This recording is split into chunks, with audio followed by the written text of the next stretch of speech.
Atenção porque vai começar a aula de educação ambiental. Olá, alunos dos sextos anos, eu sou a professora Veridiadna Albuquerque e vamos para mais uma aula de educação ambiental. Antes da nossa aula, vamos realizar a correção de algumas questões que foram postadas para vocês. A primeira questão fala: a decomposição é um processo importante porque permite que os nutrientes retornem ao meio abiótico. Indique os seres considerados decompositores. Dentre as alternativas, a gente observa que a alternativa correta é a alternativa C, que se refere às bactérias. A segunda questão fala: os decompositores, que são representados por micro-organismos, são responsáveis por degradar o quê? Dentre as alternativas, a gente observa que seria a letra A, degradar restos de seres vivos. Aqui é o gabarito referente às outras questões para que vocês possam corrigi-las. O tema da nossa aula de hoje, nós vamos falar sobre o clima e os seus comportamentos. Então, muitas vezes a gente observa que existe uma certa dificuldade das pessoas compreenderem a diferença em relação a clima e a tempo. Então, hoje nós vamos falar um pouquinho sobre essas diferenças. Primeiro, a gente vai falar sobre o clima, que ele é resultante da combinação de vários elementos climáticos. É como se vários elementos climáticos se unissem e formassem assim o clima.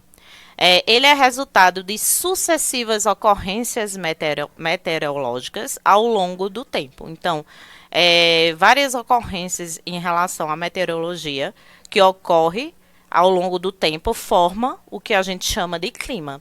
Então, a gente pode dizer que clima é justamente o comportamento da atmosfera, é o que ocorre ali na atmosfera.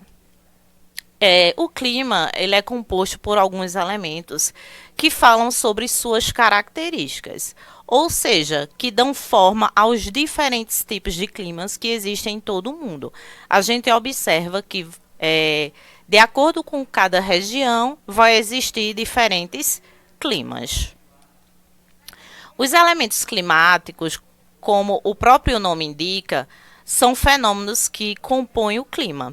E a gente pode citar como elementos climáticos a temperatura, a umidade do ar, a pressão atmosférica e a radiação solar. Primeiro, a gente vai relembrar um pouquinho sobre a temperatura. A temperatura, a gente pode defini-la como sendo o registro do calor atmosférico e costuma ser medida em graus Celsius ou em outras unidades que são utilizadas em outros países. Então, quando a gente fala de temperatura, a gente já associa ao calor, né, que a gente está sentindo em determinado ambiente.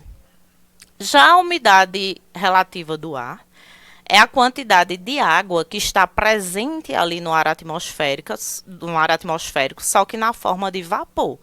Ela pode ser dividida em umidade absoluta, que é caracterizada pela quantidade total de água existente no ar, ou pode também ser dividida em umidade relativa, que é a umidade de água presente no ar, em comparação com a necessidade que deveria ter para que ocorresse a chuva.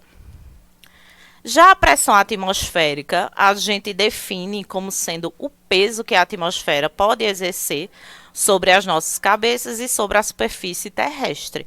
Ela pode ser medida em milibares ou em outras unidades de medida. Geralmente, quando algum fator climático ele ocasiona um aumento da pressão atmosférica, a gente verifica que as temperaturas tendem a ficarem mais elevadas. Já a radiação solar é o calor que é produzido pelo Sol e é recebido pelo planeta Terra. A gente sabe que a radiação solar tem uma importância enorme para manter o aquecimento do nosso planeta e assim controlar as temperaturas e proporcionar a manutenção da vida. Mas a gente, quando fala de radiação solar, a gente percebe que nem toda a radiação ela é recebida pelo nosso planeta. Nem toda a radiação ela chega até a superfície do nosso planeta. A maior parte dessa radiação ela tende a ser absorvida ou refletida pela atmosfera. A gente pode perceber que os elementos climáticos eles formam os atributos básicos que constituem o clima das diferentes partes do mundo. A presença ou a ausência desses elementos está condicionada a diversos outros fenômenos, que a gente chama eles de fatores climáticos, que inclui, por exemplo, o relevo, a vegetação, a altitude e vários outros. Então, aqui a gente vai só relembrar a diferença que existe em relação a tempo e a clima. Quando a gente fala de clima, a gente está falando sobre o comportamento da atmosfera durante um período longo de observação.